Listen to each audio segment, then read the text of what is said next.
여호와께서 그들 앞에서 가시며 낮에는 구름 기둥으로 그들의 길을 인도하시고 밤에는 불기둥을 그들에게 비추사 낮이나 밤이나 진행하게 하시니 낮에는 구름 기둥 밤에는 불기둥이 백성 앞에서 떠나지 아니하니라.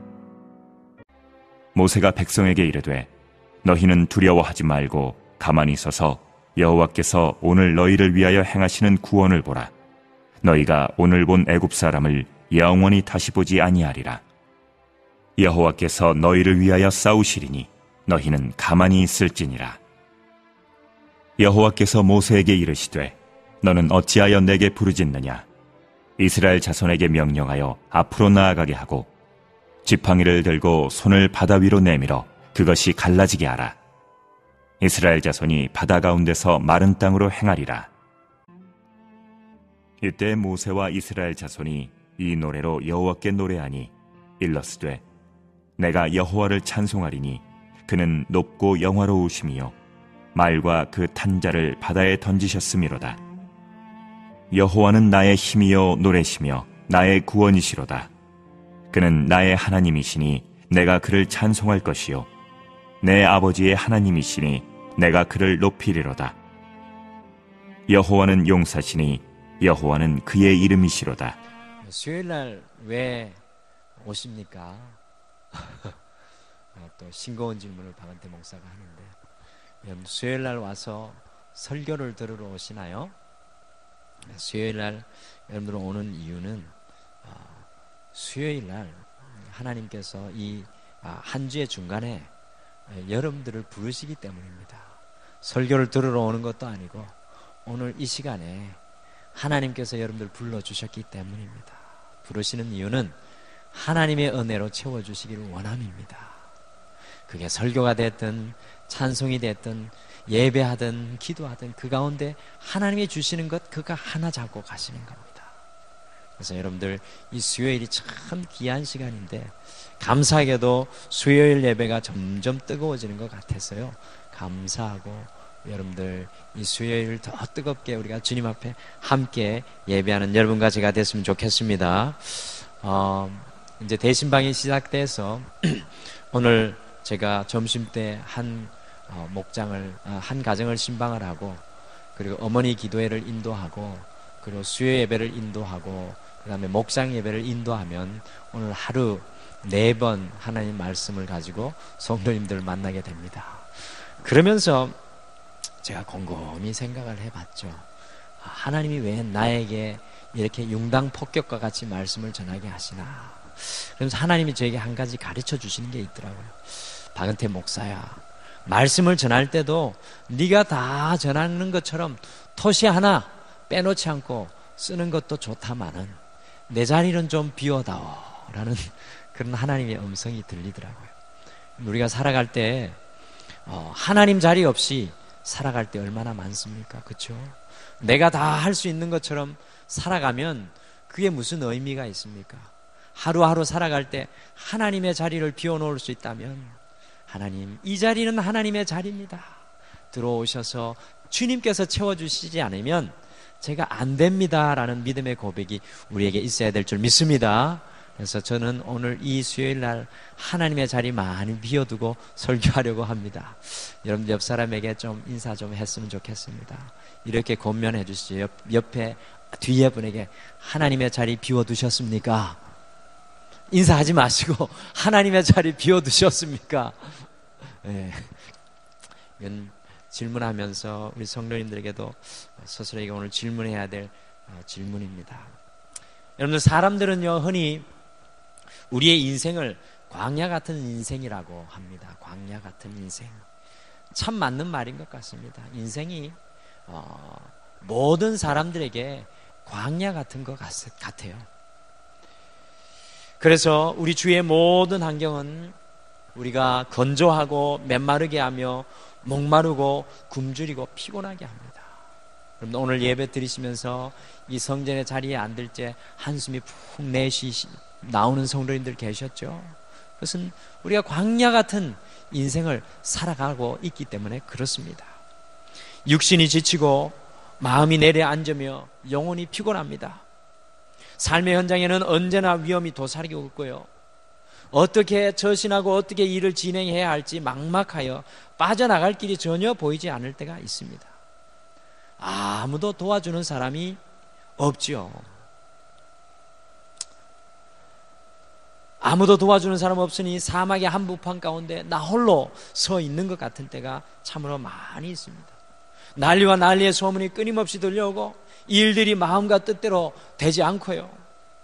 다음 순간에 무슨 일이 일어날지 불안한 인생은 마치 광야 사막길을 통과하는 것 같은데 우리 자신들이 바로 그런 인생을 우리가 살아가고 있는 것입니다. 광야 같은 인생에 하나님 말씀 붙잡고 살아가야 되는데 박은태 목사가 왜 말씀을 찾지도 않고 저렇게 설교만 하고 있느냐라는 이런 질문을 하시겠죠. 다 의도된 겁니다. 말씀을 먼저 안 찾고 오늘 말씀을 하나하나 찾으려고 걱정하지 마시고 성경을 막 안 뒤지셔도 됩니다. 굳이. 그래서 여러분들 불안하고 초조하고 어찌할 바를 모르고 우왕좌왕하는 우리 모습을 보면서 우리가 광야의 이게 인생의 길을 우리가 확인하게 됩니다. 이 광야 인생길에도 새소리는 들립니다. 오늘 예배 시간 속에 새소리가 어디서 들리는데 어디서 들리는지 모르겠습니다. 어쨌든 여러분들 광야 사막 같은 세상을 아마 이 자리에 계신 분은 마음으로 피부로 느끼며 살아가실 거예요. 오늘 말씀 우리가 곧 보게 되는데 하나님께서요 모세를 필두로 해가지고 이스라엘 백성들을 광야로 이끌어 가시기 전에 광야에서 살아가는 법을 오늘 우리 하나님께서 이스라엘 백성들에게 이렇게 가르쳐 주세요. 그리고 광야 같은 인생 살아가는데 우리가 광야에서 살아가는 법을 알고 있다면 얼마나 좋을까요? 오늘은 우리 성경의 원리입니다. 광야에서 어떻게 살아가야 할까? 광야에서 살아가는 법을 오늘 말씀을 통해서 우리 사랑하는 성도님들과 이 저녁에 함께 나누도록 하겠습니다. 그래서 여러분들이 말씀 부여잡고 우리 광야 같은 인생 속에서 그 광야 속에서도 하나님의 생수를 터뜨려내고 그 광야 속에서도 하나님이 주시는 그늘에 쉬고 그 광야 속에서도 하나님이 주시는 목초지 속에 기쁨과 행복을 누리는 여러분과 제가 되기를 간절히 축원합니다. 여러분들 첫 번째로 광야에서 살아가는 방법은 여호와의 구름 기둥과 불 기둥을 쫓아가야 합니다. 한번 따라해 보시죠. 구름 기둥과 불기둥을 쫓아가야 한다. 자, 이제 성경 말씀 같이 찾아보시죠. 출애굽기 13장입니다. 출애굽기 13장 21절 22절 말씀 같이 읽어보시겠습니다. 창세기 출애굽기 13장 21절과 22절 말씀입니다. 같이 읽겠습니다. 출애굽기 13장 21절 22절 우리 한 목소리로 읽어보실까요? 21절 22절 시작. 여호와께서 그들 앞에서 가시며 낮에는 구름 기둥으로 그들의 길을 인도하시고 밤에는 불 기둥을 그들에게 비추사 낮이나 밤이나 진행하게 하시니 낮에는 구름 기둥 밤에는 불 기둥이 백성 앞에서 떠나지 아니하니라. 아멘. 여러분들 이스라엘 백성들이 광야에서 몇 년간 살았습니까? 40년 살았죠. 여러분들 광야에서 40년 살았다는 것을 그냥 쉽게 지식적으로 알고 계시면 안 됩니다. 광야 가보신 적 계십니까? 사막 가보신 적 계십니까? 그곳에 40년 살 수 있는 사람 있겠습니까? 선교사님들이 더운 나라에 가면은 자주 검사를 안 받게 되면 자기도 모르게 뇌의 부분이 없어지게 된다는 이야기가 있습니다. 그만큼 더운 나라가 우리의 건강을 해친다고 합니다. 그래서 어떤 선교사님 필리핀에서 한 20년간 사역해서 와서 사진을 찍었더니만 머리 뇌가 반쪽이 없더라는 겁니다. 여러분, 광야에서 40년 사는 건 불가능합니다. 가족이 모르겠습니다. 혼자 살아가는 건 모르겠고 목자로 살아가는 건 모르겠는데 광야에서 40년 사는 것은 불가능한 일입니다. 그런데 이 이스라엘 백성들이 광야에서 40년 살았습니다. 광야에서 40년 살 때 이스라엘 백성들과 항상 함께 있었던 것이 구름 기둥과 불 기둥입니다. 여러분 성경 한 곳 더 찾아보시겠습니다. 출애굽기 40장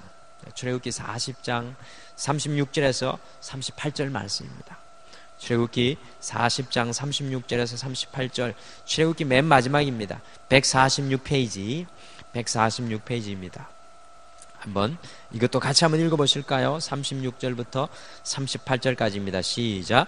구름이 성막 위에서 떠오를 때에는 이스라엘 자손이 그 모든 행진하는 길에 앞으로 나아갔고, 구름이 떠오르지 않을 때에는 떠오르는 날까지 나아가지 아니하였으며, 낮에는 여호와의 구름이 성막 위에 있고 밤에는 불이 그 구름 가운데 있음을 이스라엘 온 족속이 그 모든 행진하는 길에서 그들의 눈으로 보았더라. 아멘. 여러분들, 광야 40년 동안 이스라엘 백성들은 여호와의 구름 기둥이 하나님의 성막 위에 떠올라야만 그 구름 기둥을 쫓아서 앞으로 나아갔습니다. 구름 기둥이 떠오르지 않을 때에는 몇 날 며칠이고 한 곳에 머물러 있었습니다. 광야 40년간 이스라엘 백성들과 함께하였던 이 구름 기둥과 불 기둥은 여러분들 무엇입니까? 여러분들, 구름 기둥과 불 기둥은 다름이 아니라 하나님의 임재하심과 하나님의 함께하심을 상징하는 것입니다. 광야, 이 사막 가운데 하나님께서 함께 하시지 않으면, 하나님께서 임재하지 않으시면 어떻게 살아갈 수 있습니까? 근데 많은 사람들이 너무나도 용기도 좋습니다. 예수 믿으면서도 교회 안에서만 하나님과 동행하고 저 세상 광야 속에서는 하나님과 동행하지 않는 우리의 모습들의 그 연약함을 우리가 바라보게 됩니다. 이스라엘 백성들은 40년 광야 가운데 있으면서 우리 여호와 하나님의 구름 기둥과 불 기둥으로 언제든지 함께 했습니다. 이스라엘 백성들은 광야 40년 동안 이 구름 기둥과 불 기둥이 인도하는 대로 행진하며 살았습니다. 낮에는 구름 기둥이 이스라엘 백성들을 이끌고 나아갔습니다. 뜨거운 햇살이 이 기름 기둥을 가루어지면서 그 기름 기둥이 인도하는 것으로 이스라엘 백성들이 나아갔고, 밤에는 불 기둥이 함께해서 이스라엘 백성들 차디찬 그 사막 속에서 그 불 기둥으로 인하여서 이스라엘 백성들이 하나님의 인도하심을 따라갔습니다. 이스라엘 백성들은 아침과 저녁으로 오로지 그 구름 기둥과 불 기둥이 인도하는 대로 나아갔던 것입니다. 이스라엘 백성들은 절대로 그 구름 기둥과 불 기둥을 앞서가 나아가지 아니하였습니다. 하나님께서 인도하시는 곳에는 절대로, 인도하지 않는 곳에는 절대로 그들의 발이 앞서 나가지 않았다는 것입니다. 하나님께서 인도하시는 대로 나아갔던 이스라엘 백성들의 모습을 보게 됩니다. 많은 사람들이 복을 받지 못한 이유는 이처럼 움직여야 할 때 움직이지 않고 움직이지 말아야 할 때에 혼자 움직이기 때문입니다. 제멋대로 가다가 낭패를 당하고 실망하고 좌절하고 절망합니다. 사랑하는 성도 여러분, 우리가 광야에서 살아가는 방법은 여호와의 구름 기둥과 불 기둥을 보아야 될 줄 믿습니다. 우리와 함께 하여 우리를 이끌고 가시는 주님을 바라보아야 한다는 것입니다. 사랑하는 성도 여러분, 여러분들은 여러분의 인생에 여러분의 빈자를 내어놓고 하나님의 임재하심을 바라보고 그것을 쫓아가며 살아가고 있습니까? 아니면 여러분의 경영대로, 여러분의 생각대로, 여러분의 제멋대로, 여러분의 발걸음이 나아가는 대로 살아가고 계십니까? 진정한 그리스도인은 날마다 우리 하나님이 이끌어주시는 그 구름 기둥과 불 기둥을 쫓아서 살아가는 사람인 줄 믿으시길 바랍니다. 여러분, 어떤 목사님이 저한테 그러시더라고요. 우리 교회에는 성도들이 100% 함께 기도하여서 100% 함께 응답받고 100% 함께 주님의 이끄심을 받는다고, 그래서 회의는 해볼 필요도 없다고 이야기하시더라고요. 이야, 대단하다. 저런 하나님의 인도하심이, 저런 하나님의 임재하심이 우리의 삶에 함께 한다면 얼마나 좋을까. 우리 등마루에 그와 같은 하나님의 임재하심과 우리 등마루의 온 가족에 그러한 하나님의 함께하심이 함께 한다면 얼마나 좋을까 제가 소원하게 되었습니다. 사랑하는 성도 여러분, 오늘 이 시간 우리가 예배 드리면서 간절한 소원 하나 가지기를 소원합니다. 우리가 이제껏 필요할 때만 하나님 앞에 부르짖었죠. 우리가 이제껏 하나님 앞에 필요할 때만 하나님 앞에 손 내밀었는데 그것이 그리스도인의 삶의 온전한 삶이 아니라는 겁니다. 그리스도인의 온전한 삶은 하나님의 임재하심을 풍성하게 느끼면서 하나님이 이끌어 주시는 대로 나아가는 신앙의 모습입니다. 그 구름 기둥, 불 기둥을 바라보고 우리의 삶을 주님 함과 진행하며 행진하는 것이 그리스도인의 온전한 삶입니다. 여러분들, 오늘 이 저녁에 우리 이스라엘 백성들, 구름 기둥에 이끌림을 받았던 이스라엘 백성들 바라보면서 우리도 하나님의 임재하심, 함께하심, 인도하심을 바라보고 살아가는 여러분과 제가 되기를 간절히 축원합니다. 하나님이 말씀하시지 않으면 난 안 갑니다. 그런 똥꼬집이 필요합니다. 그런 거룩한 욕심이 필요합니다. 하나님 말씀하지도 않았는데 어떻게 함부로 가시고, 하나님이 말씀하시지도 않는데 어떻게 행하여 가십니까?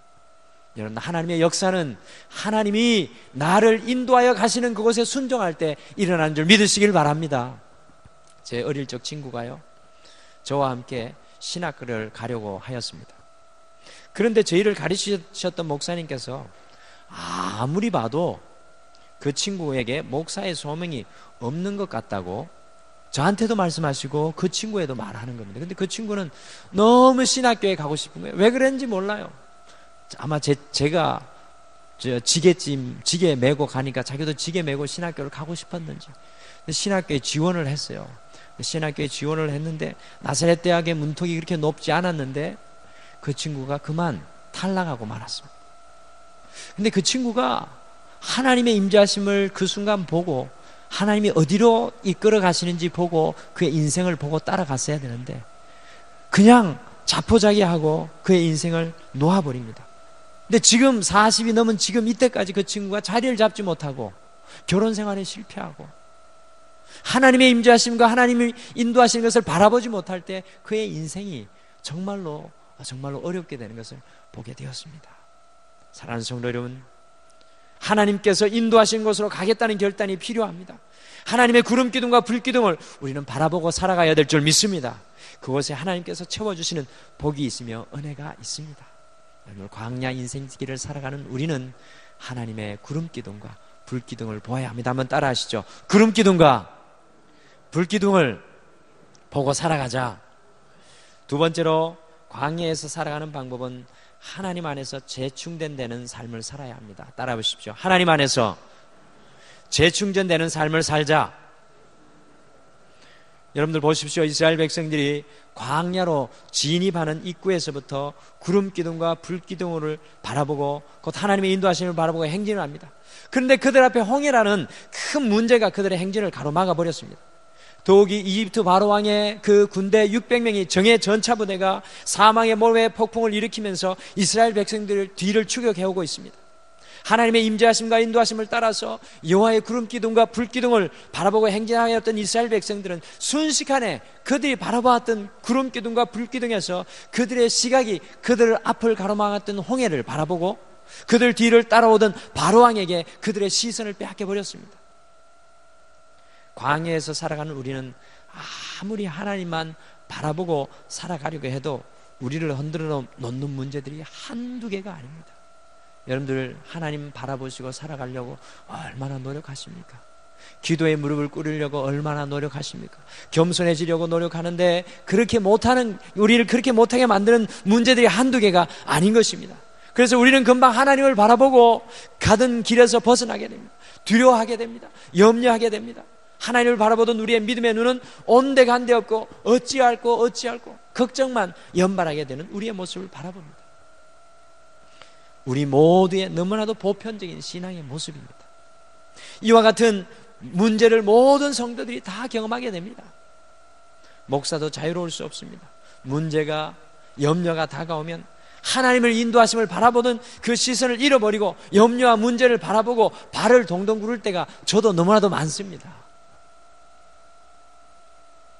그러나 이럴 때 하나님께서 무엇이라고 말씀합니까? 이스라엘 백성들, 오늘 홍해 앞에서 우리 이스라엘 백성들, 자기 뒤를 쫓아오는 바로왕과 600명의 정예 부대를 바라보는, 그들을 바라보고 염려하고 걱정하는 이스라엘 백성들, 초조하고 필요하며 궁지에 몰려 있을 때 무엇이라고 말씀하십니까? 우리 출애굽기 14장 13절과 14절을 같이 읽어보겠습니다. 출애굽기 14장 13절과 14절입니다. 출애굽기 14장 13절 14절입니다. 같이 한번 읽겠습니다. 출애굽기 14장 13절 14절입니다. 같이 읽겠습니다. 시작. 모세가 백성에 이르되 너희는 두려워하지 말고 가만히 서서 여호와께서 오늘 너희를 위하여 행하시는 구원을 보라. 너희가 오늘 본 애굽 사람을 영원히 다시 보지 아니하니라. 여호와께서 너희를 위하여 싸우시리니 너희는 가만히 있을지니라. 아멘. 여러분들 두려워하지 말고 아우성치지 말고 놀라지 말고 몸부림치지 말고 가만히 있으라고 오늘 하나님의 종 모세가 이야기합니다. 광야의 삶의 문제와 걱정과 염려를 만날 때, 우리를 지치게 하고 넘어지게 하는 것을 만날 때 두려워하거나 아우성치거나 놀라지 말고 몸부림치지 말고 가만히 있으라고 오늘 하나님의 종 모세가 말씀합니다. 그리고 주님께서 하신 일을 바라보라는 겁니다. 여러분들, 가만히 있으라는 말이 무슨 뜻입니까? 가만히 있으라는 말이 무슨 뜻입니까? 여러분, 가만히 있으라는 말은 하나님의 심 가운데 들어오라는 것입니다. 성경 말씀은 일관성이 있죠. 신약 성경에 넣으면 예수님이 뭐라고 말씀하십니까? 수고하고 무거운 짐진 자들아 다 내게로 오라. 내가 너희를 쉬게 하리라. 할렐루야.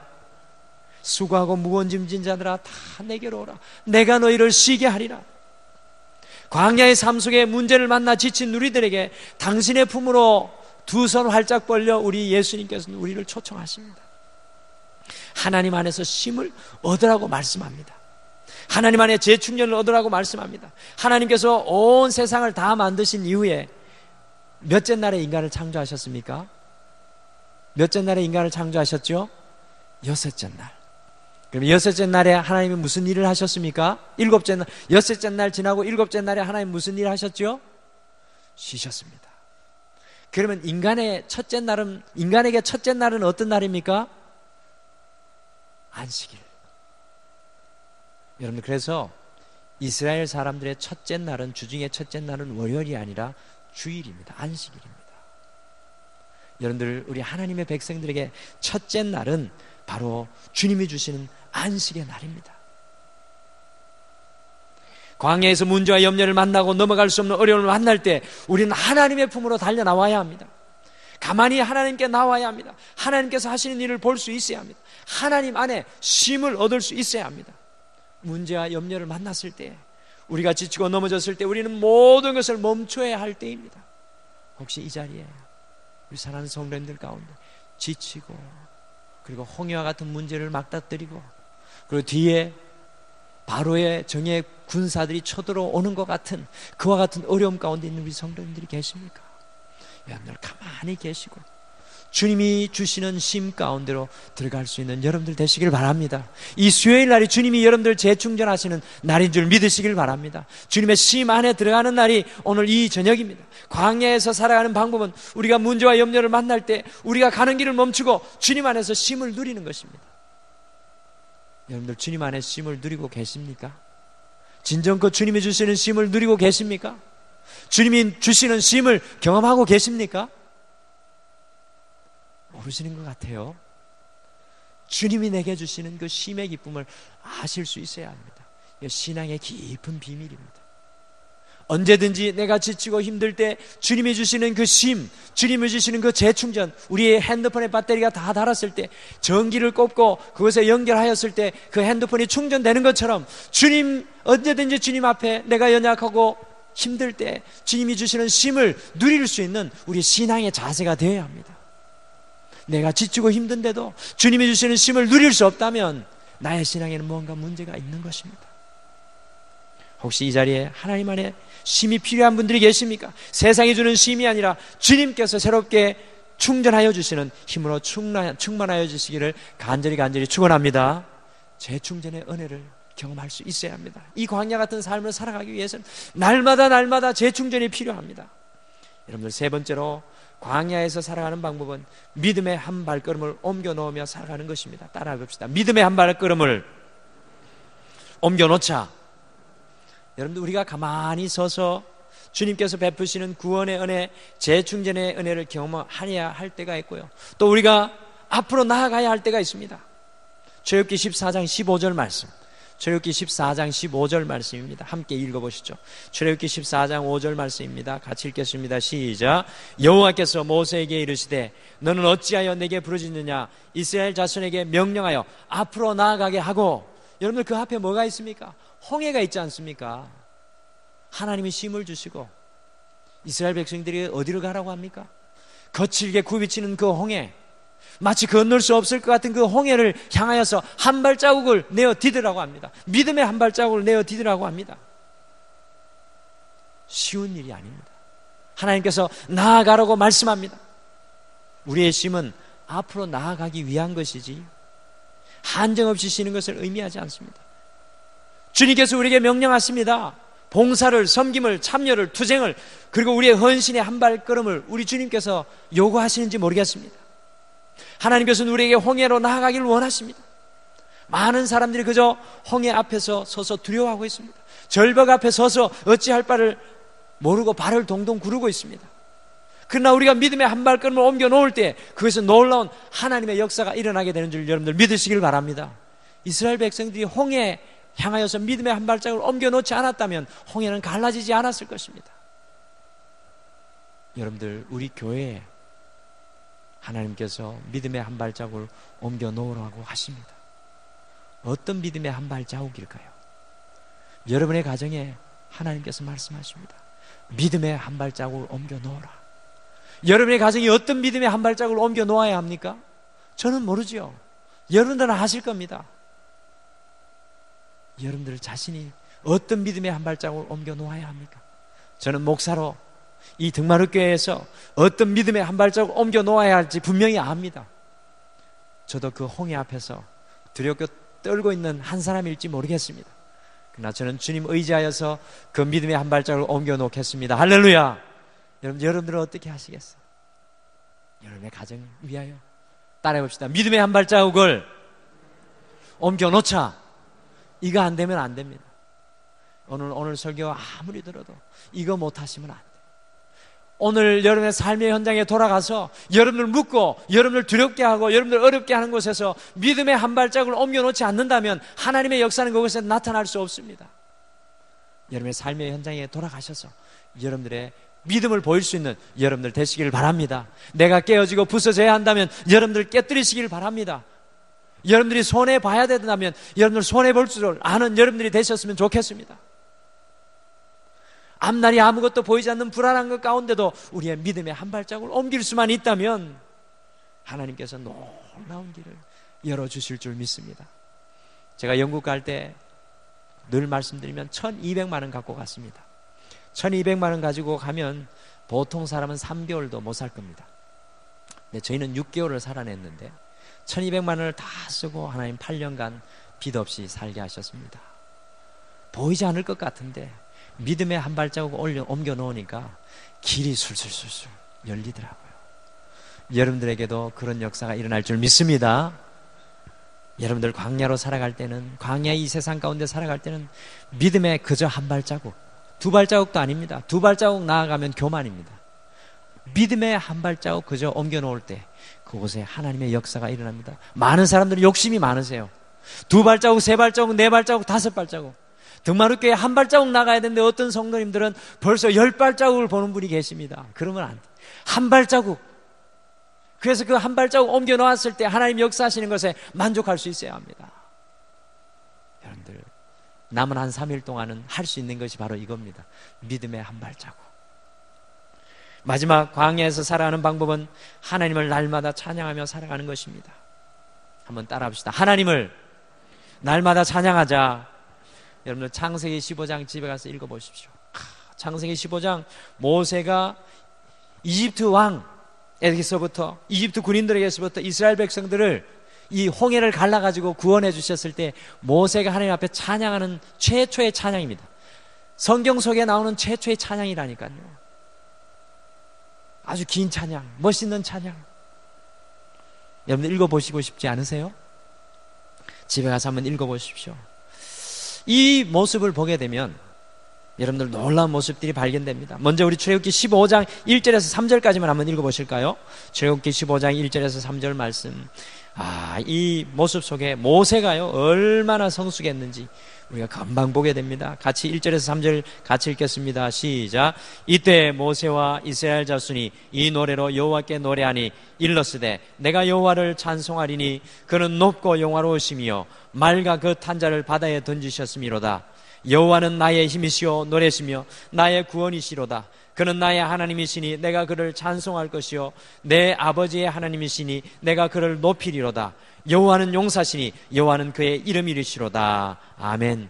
여러분 기억하십니까? 출애굽기 3장, 4장, 5장까지 하나님께서 시내산에서 모세를 부르셨을 때 모세가 하나님 당신은 누구십니까?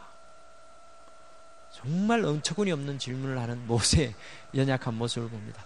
내가 너를 이집트 백성들 가운데 보낸다. 나의 백성을 구원하라. 하나님, 주님께서 나를 보내시면 그 사람들이 너를 보낸 자가 누구냐고 물을 텐데 뭐라고 이야기하겠습니까? 하나님에 대한 이해도 없습니다. 하나님이 누구신지도 알지 못해요. 그리고 또 말하기를 저들이 하나님을 믿지 않을 겁니다. 저는 말도 잘 못해요. 보낼 만한 사람을 보내십시오.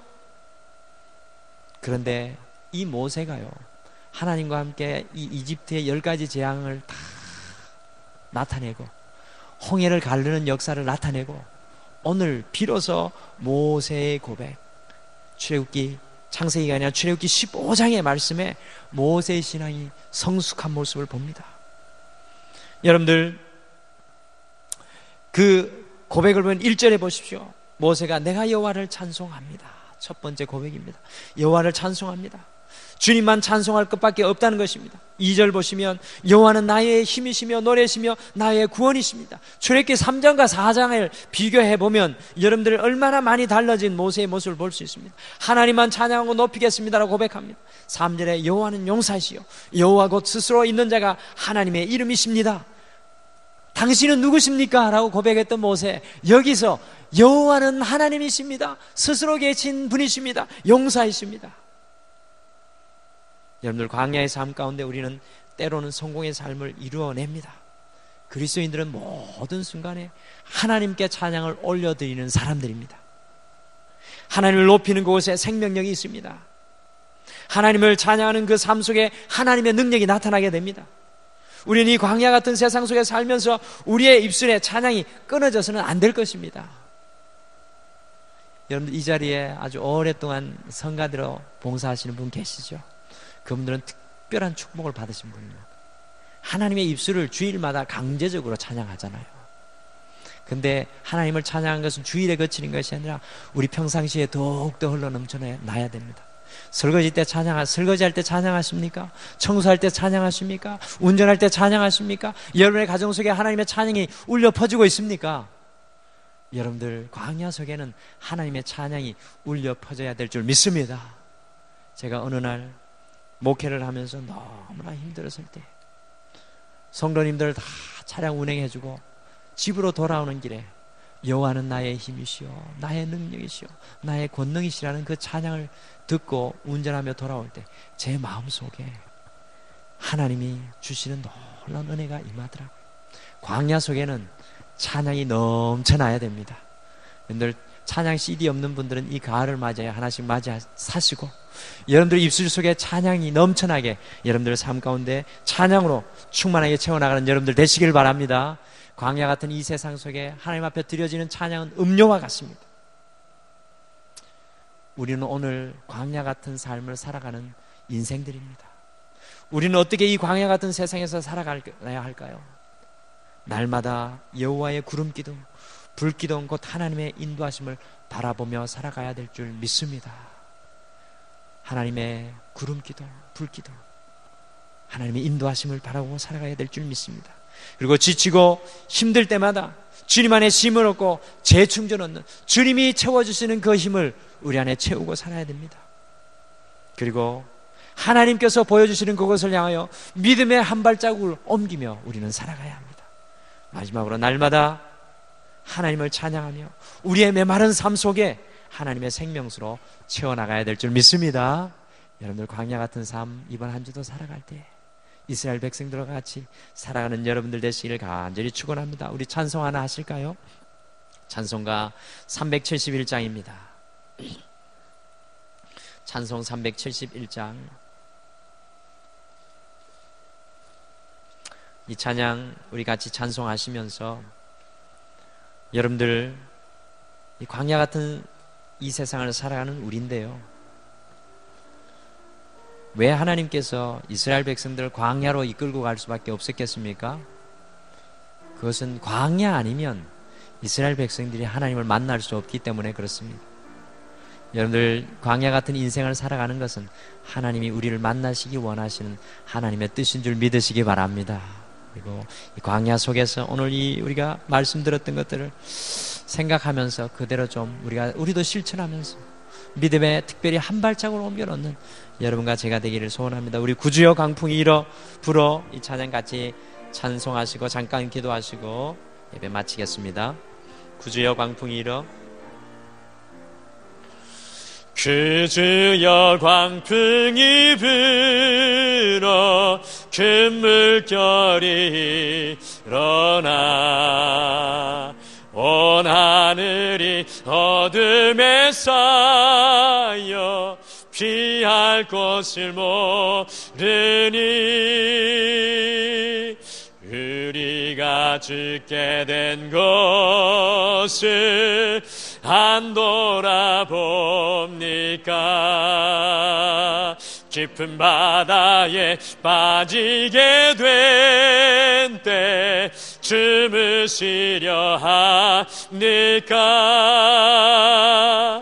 큰 바람과 물결아 잔잔해 잔잔해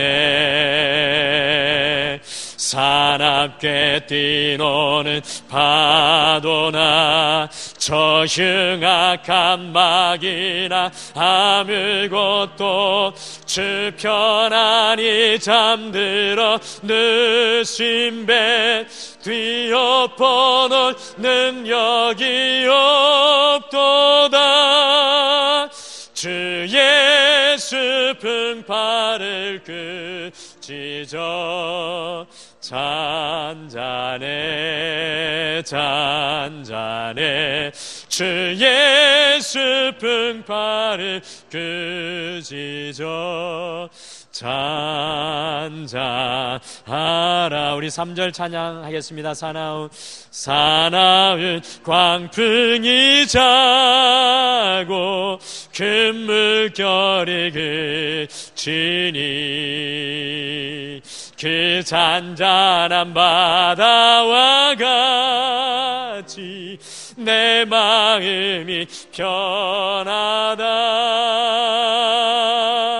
그 주여 늘 함께 계셔 떠나지 마소서.